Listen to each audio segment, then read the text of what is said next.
Make in India की गूंज अब पूरी दुनिया में सुनाई दे रही है। कई देश आज भारत से हथियारों की डील करने में लगे हैं और इस बीच भारत ने भी आर्मेनिया को पिनाका रॉकेट सिस्टम का पहला बैच भेज दिया है। देखने में ये आ रहा है कि इंडिया के ये जो मल्टी बैरल रॉकेट लॉन्चर्स हैं, ये इंडिया अब एक्सपोर्ट करने की पोजीशन में आ गया।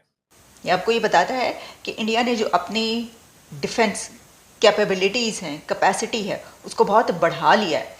आपको इस चीज़ का पता होगा कि पाकिस्तान ने आज़रबाईजान को JF-17 फाइटर जेट्स दिए हैं और जब आप किसी चीज़ में कोई चीज़ बनाते हैं, उसके लिए टेक्नोलॉजी का होना आपके पास ज़रूरी है।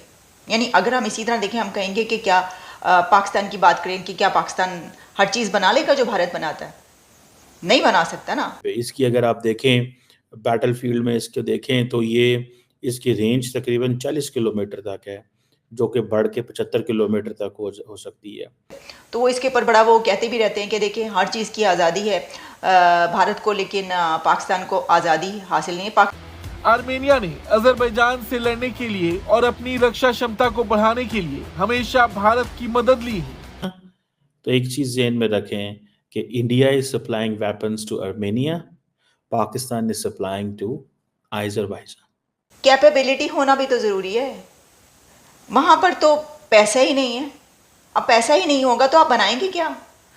और ये इंडिया ने बेसिकली पाकिस्तान के खिलाफ इस्तेमाल किया हुआ कारगिल वॉर है। टेक्नोलॉजी नहीं है। इंडिया को तो टेस्ला, एलॉन मस्क को वहाँ पर उन्होंने किस लिए इजाज़त दी है कि आप टेक्नोलॉजी ट्रांसफ़र करेंगे। 2025 तक वो कह रहे हैं कि हमें अपनी जो डिफेंस एक्सपोर्ट है उसको $5 अरब तक लेके जाना है।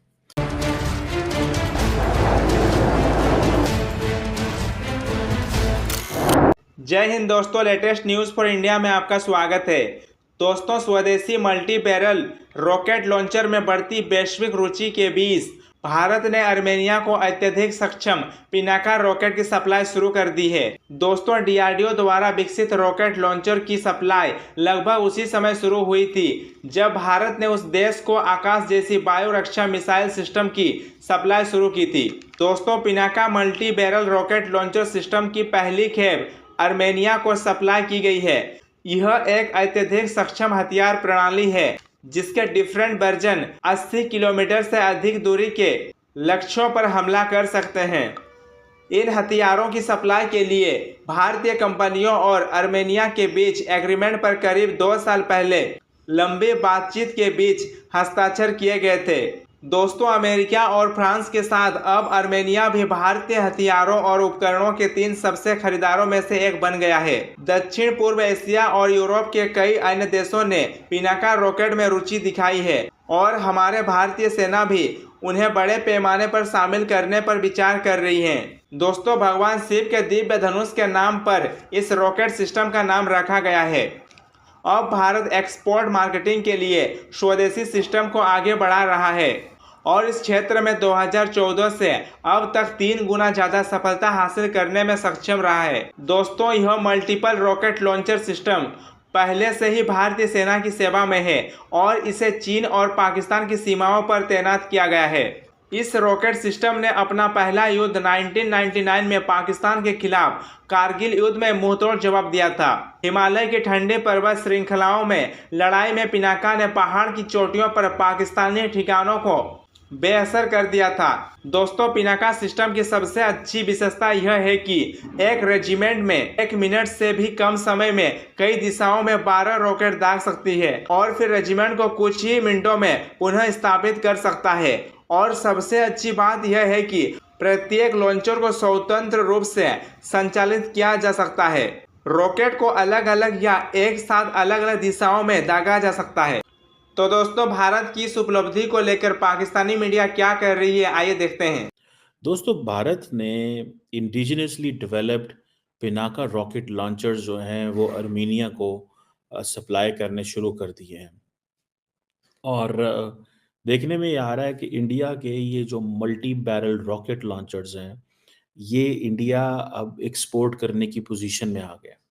आपको इस चीज़ का पता होगा कि पाकिस्तान ने आज़रबाईजान को JF-17 फाइटर जेट्स दिए हैं और अज़रबैजान और आर्मेनिया का जो मसला है इट्स स्टिल गोइंग ऑन। और ये जो पाकिस्तान ने JF-17 ब्लॉक 3 फाइटर जेट्स जो हैं वो दिए थे तकरीबन $1.6 बिलियन की। अब इंडिया ने ये जो द पिनाका रॉकेट लॉन्चर जो दिए हैं, ये एक एडवांस आर्टिलरी सिस्टम है जो कि इंडिया की defence research and development organisation, जिसे DRDO कहा जाता है, उसने बनाए हैं अपनी आर्म फोर्सेस के लिए। और इसका जो नाम है वो जो लॉर्ड शिवा की बॉ है उसके हवाले से दिया गया है जो हिंदू मिथोलॉजी में। और ये एक it is being considered as a high volume fire power, एक बड़े पैमाने पे। इसकी अगर आप देखें बैटलफील्ड में इसको देखें तो ये इसकी रेंज तकरीबन 40 किलोमीटर तक है, जो कि बढ़ के 75 किलोमीटर तक हो सकती है। और इसके अंदर पूरे का पूरा एक GPS गाइडेंस होती है और 75 किलोमीटर तक, जैसे मैंने कहा ना, कि प्रिसीजन के साथ ये जा सकता है। पे लोड भी इसके अंदर जो है वो ज़ाहिर बात है आ सकता है। और पे लोड की फिर आगे ये है कि फ्रेगमेंटेशन एक्सप्लोसिव्स हैं उसके अंदर लगे हुए। खैर एनी हाउ, ये it means if it is for Armenia तो एक चीज़ ज़हन में रखें कि India is supplying weapons to Armenia, Pakistan is supplying to Azerbaijan.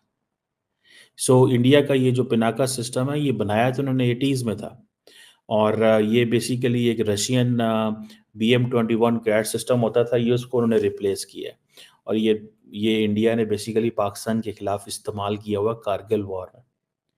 और तब से जैसे वो कहते हैं ना, सो इट इज़ इसकी एक्यूरेसी, रेंज, पेलोड कैपेबिलिटीज़ जो हैं उन तमाम को अपग्रेड किया गया। और अब देखना ये है कि इंडिया जो बार बार एक ही बात कर रहा है कि वो जिसे कहेंगे ना कि आत्मनिर्भर Bharat, self reliant India initiative है, और पूरी की पूरा मुल्क अपने आप को ट्रांसफॉर्म करना चाहता है ये as a global hub for defence manufacturing. So it will take some time, but they are saying कि हमने प्रोसेस शुरू कर दी है। और ग्रोथ में, एक्सपोर्ट में भी थोड़ा सा फ़र्क आया है। जैसे मैं देख रहा था कि 2025 तक वो कह रहे हैं कि हमें अपनी जो डिफेंस एक्सपोर्ट है उसको $5 अरब तक लेके जाना है। कि Indian defence is very effective, ये क्या बताता है आपको? ये आपको ये बताता है कि इंडिया ने जो अपनी डिफेंस कैपेबिलिटीज़ हैं, कैपेसिटी है, उसको बहुत बढ़ा लिया है। अच्छा, अब इस पे तो हम पहले कई बार बात कर चुके हैं कि वो क्या क्या चीज़ें बनाते रहते हैं, क्या क्या फ़रोग़ करते रहते हैं। ये जो काफ़ी साल पहले हमने जब इसके ऊपर बात करना शुरू की ना कि मेक इन इंडिया के मोदी की जो पॉलिसी है, और मोदी साहब ने उसके ऊपर कई दफ़ा बात भी की, मेक इन इंडिया। अभी भी कुछ अर्सा पहले उन्होंने कहा कि हम सेमीकंडक्टर्स का हब बनाएंगे भारत को, हम इस चीज़ का हब बनाएंगे, हम AI जो है वो उसका हब बनाएंगे।